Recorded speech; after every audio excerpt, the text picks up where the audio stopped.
তারা বাংলাদেশের সাথে খেলতে চাচ্ছে একটাই কারণে, তারা বাংলাদেশে যে ব্রাজিলে একটা ফ্যান গ্রুপ আছে বিশাল, এটাকে তারা একটু আরও ডেভেলপ করতে চাচ্ছে।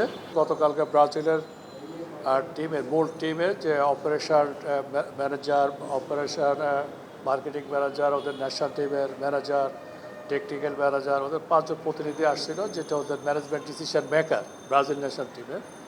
তারা এসে আমাদের প্রেসিডেন্টের সাথে নিশ্চয় তাদের একটা ইয়ে ছিল, করেসপন্ডেন্ট ছিল। তারা এসে আমাদের দুটা মাঠ ভিজিট করছে, ঢাকা স্টেডিয়াম, ন্যাশনাল স্টেডিয়াম এবং হলো বসুন্ধরা। আবার কিছু হোটেল ওরা ভিজিট করছে। তো ভিজিটের পরে তাদের সাথে রাত্রে আমাদের একটা মিটিং ছিল, মিটিংয়ে আমিও ছিলাম। সেখানে প্রেসিডেন্ট সাহেব ছিলেন, আমাদের ব্রাজিলের অ্যাম্বাসেডর ছিলেন। এখানে বিভিন্ন রকম ডিসকাস হলো যে একটা ভেন্যু ভিজিট বা দেশ ভিজিট বা খেলার উপরে যে তারা আগ্রহ দেখিয়েছে বাংলাদেশে একটা ফ্রেন্ডলি ম্যাচ ওরা খেলতে চাচ্ছে, এবং ফ্রেন্ডলি ম্যাচের পাশাপাশি ভবিষ্যতে তারা বাংলাদেশের সাথে একটা সুসম্পর্ক বজায় রাখার চেষ্টা করতেছে একটা ম্যাচের মাধ্যমে। তারা বাংলাদেশের সাথে খেলতে চাচ্ছে একটাই কারণে, তারা বাংলাদেশে যে ব্রাজিলে একটা ফ্যান গ্রুপ আছে বিশাল, এটাকে তারা একটু আরও ডেভেলপ করতে চাচ্ছে। এবং তারা যেটা বললো যে তারা যুক্তরাষ্ট্র বা কোরিয়া, জাপান, এশিয়ার বিভিন্ন দেশে ওরা ফ্রেন্ডলি ম্যাচ খেলছে, সেখানে অনেক বাংলাদেশি দর্শক ছিল যারা ব্রাজিলকে সাপোর্ট করছে। এবং বাংলাদেশে ওয়ার্ল্ড কাপও তাদের হিউজ পরিমাণ সাপোর্টার আছে, ফ্যান গ্রুপ আছে, যার প্রেক্ষাপটে তারা একটা ম্যাচ খেলার জন্য আগ্রহ প্রকাশ করছে। বিএফএফ তাদের কথা শুনছে এবং তাদেরও কিছু রিকোয়ারমেন্ট ছিল এটা ভিজিটের ম্যাচ বিষয়ে, সেটা হলো স্টেডিয়াম। তারা স্টেডিয়ামের বিশেষ করে ঢাকা স্টেডিয়ামে ওরা 2-3টা পয়েন্ট একটু রিকোয়েস্ট পেয়েছে, সেটা হলো ড্রেসিং রুমের একটা ডেভেলপ, আর হলো আপনার হলো মিডিয়া যে সেন্টারটা আছে, টেকনিক্যাল সেন্টারে যে এবং ইন্টারেন্স যেটা ঢোকা এবং বের হওয়া, ওগুলাকে ওরা একটা সাজেস্ট করছে আর একটু ডেভেলপ করার জন্য। এটা তাদের পক্ষে ওরা এটা প্রস্তাব রেখেছে।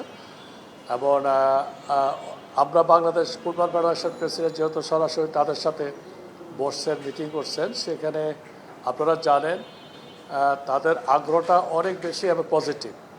তার মধ্যে আমাদের প্রেসিডেন্ট সাহেব যেহেতু বলছে, যেহেতু আমাদের একটা আসিয়ান লিগ আছে, ফুটবল খেলা আছে, আপনারা সবাই যে অবগত আছেন।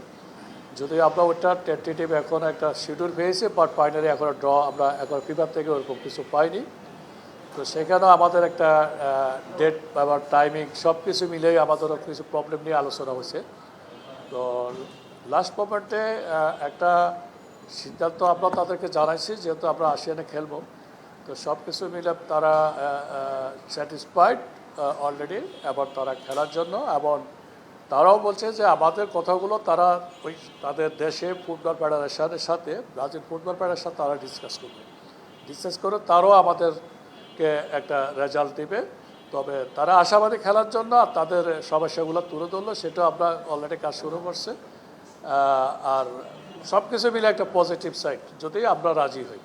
বিএফএফের পজিশন তো আপনাকে বললাম, বিএফএফ তো অল টাইম একটা ভালো খেলা, ভালো টুর্নামেন্ট, ভালো ম্যাচ খেলার জন্য সব প্রস্তুত থাকে, এটা তো আপনি জানেন। আমাদের যে প্রেক্ষাপটটা অতীতে একটু প্রবলেম ছিল, মাঠে এটা একটা বিশাল সমস্যা, এটা আপনারা ভালো জানেন। অনেক দেশ তো আসতে চাচ্ছে, হয়তো বিভিন্ন অ্যাকোমোডেশনটা আমাদের দেশে অনেক ভালো, ওরা খুব সুনাম করছে। বাট মাঠ নিয়ে হয়তো একটা আমাদের মাঠ নিয়ে ড্রেসিং রুম যেটা বললাম, এগুলো নিয়ে একটু প্রবলেম ছিল, লিকেজ ওরা বলছে ডেভেলপ করা। আমরা তো অল টাইম দেখেন, আপনারা এর আগে একটা কথা বলছেন আসিয়ান লিগ নিয়ে অনেক নেগেটিভ কথা, আপনারা অনেকেই, আপনারা না, আমি মনে করি কেউ তো বলছে, কিন্তু যেহেতু আপনারা ফুটবল ফেডারেশনের স্পোর্টসটাকে সবচেয়ে ডেভেলপ করার পিছনে হলো আপনাদের অবদান বেশি সব সময়। আবার মিডিয়ার বাইরে তো আসলে এখানে ডেভেলপ কোনো সাইডে সম্ভব না, কারণ আপনারা আমাদের ফুটবল ফেডারেশনকে সবসময় হাইলাইটস করেন। এই জন্য অবশ্যই আমাদের পক্ষ থেকে আপনাদের কৃতজ্ঞতা প্রকাশ করা। এবং তো ওইখানে যে কথাগুলো আসছে, যেহেতু আমাদের এক্সকোর মিটিংয়ের আগেও আমাদের যে শব্দগুলো আসছে, আমাদের আসিয়ান খেলবো, যেহেতু এদেশের ফুটবল প্রেমিক, ফুটবল ফ্যান, আমাদের ওভারঅল গভর্নমেন্ট, আর যেহেতু জানেন বাংলাদেশের বর্তমান প্রাইম মিনিস্টার উনি স্পোর্টস পাগল, উনি নিজে সব কিছু আপনাকে পজিটিভ দেখে। এর আগে তো আপনি নিজে দেখলেন আমাদের অলরেডি তথ্যমন্ত্রী, ক্রীড়ামন্ত্রী বাফুফের থেকে একটা স্টেটমেন্ট ওয়ার্ল্ড কাপ সম্পর্কে দিছে, যে এদেশের মানুষ এবার ফুটবল খেলা থেকে টোটালি বিচ্ছিন্ন ছিল। তারপর প্রধান প্রাইম মিনিস্টারের রিকোয়েস্টে উনি তথ্য মন্ত্রণালয়, ক্রীড়া মন্ত্রণালয়, বাফুফের সহযোগিতা এদেশের মানুষ বিনা পয়সায় ওয়ার্ল্ড কাপটা উপভোগ করতে পারছে। তো সেক্ষেত্রে আমাদের সবসময় একটা পজিটিভ সাইড তো থাকে। আমরা যদি ভালো খেলা দিতে পারি এদেশের মানুষকে, ফ্যানদেরকে, আপনাদেরকে, সবাইকে, তাহলে এটা আমাদের জন্য তো অবশ্যই গুড অ্যাচিভমেন্ট মনে করি। তো পজিটিভ, বাফুফে পজিটিভ আছে, বাট আপনারা যেটা বললাম আসিয়ার যে লিগটা ওইটা নিয়ে আমাদের প্রেসিডেন্ট হয়তো উনি যেটা অবজারভেশনে আছেন, উনি ফিফার সাথে হয়তো কথা বলবে যাতে উনি ব্রাজিল ম্যাচটা খেলতে পারে এবং আমরা আসিয়ান যে খেলাটা সেটা আমরা কাভার করতে পারি। যেহেতু আপনি জানেন আসিয়ানের যে খেলাটা সেটা আমাদের 4টা ম্যাচ খেলতে হবে, এটা আপনারা অবগত আছে।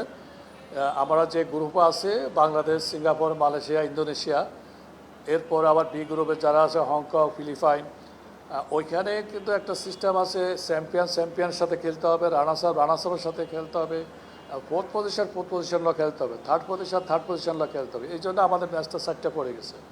তো সব কিছু মিলে আমরা ওভারঅল পজিটিভ আছে, বাট প্রেসিডেন্ট ফিফার সাথে কথা বলে একটা, আর ওরাও যেহেতু আমাদের সাথে একটা ভালো মিটিং করে গেছে এবং তারা সব কিছু পজিটিভ আছে। তো সব কিছু যদি মিলে যায় ইনশাল্লাহ আমাদের প্রেসিডেন্ট অবশ্যই এই টুর্নামেন্টে ফ্রেন্ডলি ম্যাচটা বাংলাদেশে খেলবে ব্রাজিলের সাথে, ন্যাশনাল টিমের সাথে। আমরা একটা কথা শুনছিলাম, দেখেন এখানে এই বিষয়টা হলো, আপনি যে কোশ্চেন করলে ফিনান্সিয়াল যে সাবজেক্টটা, আপনি যখন ভালো কাজ করতে গেলে কিছু তো খরচ হবে, কিছু যাবে। সেক্ষেত্রে নিশ্চয়ই আমাদের প্রেসিডেন্ট তো বসে নেই, নিশ্চয়ই উনি গভর্নমেন্টের সহযোগিতা চাবেন, গভর্নমেন্টের সাথে একটা ডিসকাস করে কীভাবে এটা প্রবলেমগুলো সলভ করা যায়, ফিনান্সিয়াল প্রবলেমটা, সেটা অবশ্যই উনি ডিসকাস করবেন। এবং আমরা এখানে টাকার যে বিষয়টা আসছে, বা আমরা কাজ করতে গেলে তো টাকা খরচ যাবে, সেখানে বসে থাকলে তো চলবে না। সেটা হয়তো আমরা যখন অ্যাগ্রি হবেও ফিফার সাথে কথা বলে প্রেসিডেন্ট এবং ব্রাজিলের সাথে ওদের ফুটবল ফেডারেশনের সাথে কথা বলার পরে যদি আমাদের ওই পজিটিভ সাইডটা আসে, তখন হয়তো ফিনান্সিয়াল বিষয় নিয়ে আমাদের প্রেসিডেন্ট গভর্নমেন্টের সাথে এবং আমাদের ক্রীড়ামন্ত্রী যিনি আমিনুল হক সাহেব, ওনাদের সাথে বসে তো এটা যেহেতু রাষ্ট্রীয় একটা খেলা, অবশ্যই ডিসিশনটা ওইভাবে আসবে এবং ডেফিনেটলি ফিনান্সিয়াল প্রবলেমটা সলভ করার চেষ্টা করবো উভয় গভর্নমেন্ট এবং বাবুকে। আমরা কালকে থেকে দেখতেছি সোশ্যাল মিডিয়া, টিভি বা পত্রিকায় মানে 6 তারিখে নাকি ডেট কনফার্ম হয়ে গেছে, মানে ব্রাজিলের সাথে আমাদের ম্যাচ। এটা কি কতটুকু? এটা 6 তারিখে কোনো কনফার্ম না, এটা আমরাও কনফার্ম করিনি। তারা হয়তো একটা প্রস্তাব দিয়েছিল যে যেহেতু তাদের 3 তারিখ খেলা, তারা অস্ট্রেলিয়া থেকে আসবে, এসে তারা ইন্ডিয়াতে 3 তারিখ খেলবে, হয়তো তারা 4 তারিখে আসলে হয়তো 5-6 তারিখে একটা ম্যাচ খেলা যায় কি না, তারা তাদের কথা বললো। আমরা আমাদের কথা বললাম, যেহেতু আমাদের আসিয়া লিগ আছে, তো উভয় ডিসকাস করছে। বাট আমরা বলছি আমাদের কথা, তারাও বলছে। এর মধ্যে তো বললাম যে আমাদের প্রেসিডেন্ট সাহেব ফিফার সাথে কথা বলে একটা ফাইনাল একটা সিদ্ধান্ত দিবে, ওইটা আমরা পজিটিভলি তাদেরকে জানাবো, তারা তাদের ফুটবল ফেডারেশনকে ডিসকাস করে একটা পজিটিভ সাইড আমাদেরকে জানাবে।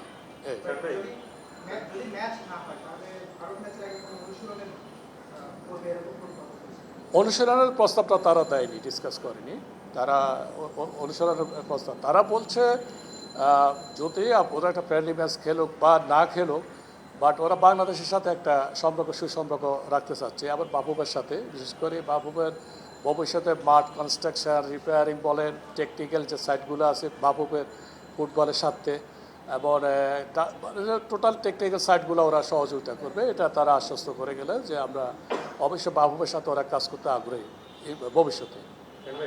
এটা যেহেতু বড় একটা প্রজেক্ট, এর আগে আর্জেন্টিনাকে আসতে দেখেছিলাম 2011 সালে।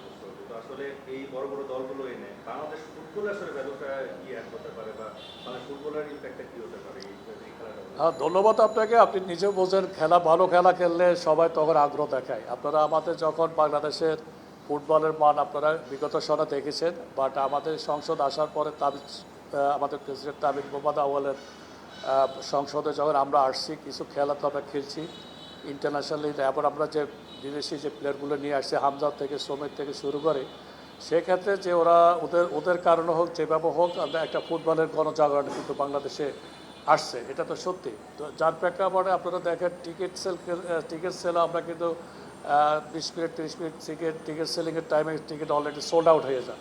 সেক্ষেত্রে নিশ্চয়ই একটা গণজোয়ার আছে। আর আপনি যখন ভালো খেলা খেলবেন, ভালো খেলা উপহার দেবেন রাষ্ট্রকে বা ফুটবল প্রেমিক স্পোর্টস ফ্যানদেরকে, তখন ডেফিনেটলি আমাদের তৃণমূল থেকেও আমাদের সে যারা ফুটবল খেলে স্পোর্টসের তারাও কিন্তু অনেক আগ্রহ প্রকাশ করে, আবার তারাও আসে, আবার তারা এই ফুটবল খেলতে আসে, কিন্তু তাদের গার্ডিয়ান পর্যন্ত সবাই তখন এনকারেজ হয়ে যায় যে স্পোর্টসে তাদের ছেলেমেয়েগুলোকে ইনক্লুড করা।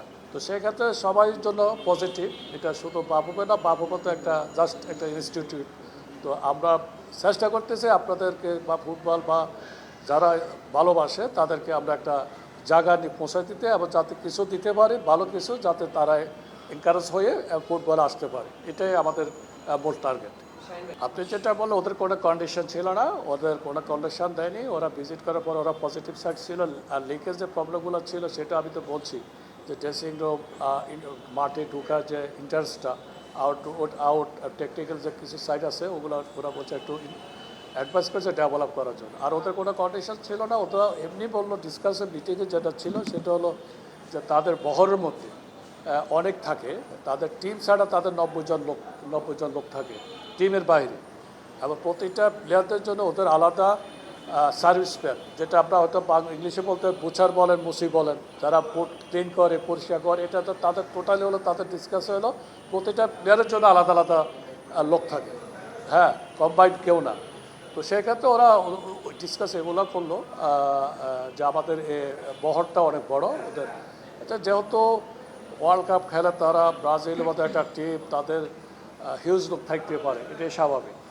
আর আপনি যেটা বললেন এটা তো আমি বললাম যে খেলাটা নিয়ে যে কনফিউশনে কিছু না, এটা তো আমরা আমাদের সাইড থেকে বললাম আমরা যেহেতু এশিয়া লিগ খেলবো, খেলাটা এমন পর্যায়ে পড়ে গেছে যে একদম কাছাকাছি। তো সেক্ষেত্রে আমি বললাম যে আমাদের প্রেসিডেন্ট ফিফার সাথে ডিসকাস করে কি করা যায়, উনি পজিটিভ সাইডে আছে সেটা ওদেরকে জানাবে এবং ওরাও আমাদেরকে জানাবে। ফিফা আমাদের ডেফিনেটলি আপনারা জানেন অতীতে যতগুলো আমাদের ফ্রেন্ডলি ম্যাচ সব কিছু কিন্তু ফিফাকে আমরা জানাই এবং ফিফার টায়ারের মতো হয়ে যায়, ফিফার অ্যাপ্রুভাল লাগে এবং ডেফিনেটলি আমাদের ওইভাবে আমরা আগাবো। কারণ এখানে তো একটা ফ্রেন্ডলি ম্যাচ খেলা মানে ফিফার টায়ার না হলে তো এখানে একটা র্যাঙ্কিংয়ের বিষয় আছে, অনেক বিষয় কাজ করে, সে তো অবশ্যই আমরা অফিসিয়াল সিস্টেমে ফিফার অ্যাপ্রুভাল নিয়ে তো আমরা ফ্রেন্ডলি ম্যাচটা খেলব। আগ্রহটা তারা দেখিয়েছে বেশি আমাদের চেয়ে, দুটাই কারণে। প্রথমত আমি বললাম যে তারা যেহেতু ইন্ডিয়া খেলতে আসবে, তারা হয়তো পার্শ্ববর্তী আরেকটাতে সম্পর্কে তাদের আইডিয়া হয়েছে বাংলাদেশ সম্পর্কে, এবং যেখানে তারা হয়তো তাদের এমবেসির মাধ্যমে ওরা জানতে পারছে বাংলাদেশে তাদের হিউজ একটা ফ্যান গ্রুপ আছে, ওই গ্রুপটাকে তাকে ডেভেলপ করার জন্য হয়তো তাদের একটা অফিসিয়ালি সিদ্ধান্ত নিয়েছে না তাহলে আমরা একটা ম্যাচ খেলি। বিষয়টা হলো এটা যে আমি প্রশ্নের উত্তরটা দিছি যে ভালো কিছু করতে গেলে তো টাকা লাগবে, ফিনান্সের একটা বিষয় আছে। আমরা যদি উদ্যোগটা ভালো নিই নিশ্চয় টাকা সমস্যা হওয়ার কথা না, সেটা গভর্নমেন্টের সাথে আমাদের বাবু প্রেসিডেন্ট বসে ডেফিনেটলি একটা সলিউশনে আসবে এবং প্রবলেমটা ফেস করার চেষ্টা করব। তবে খেলার আগ্রহ বাবুর আছে, সবার আছে, আশা করি প্রবলেমটা আমরা সলভ করতে পারবো।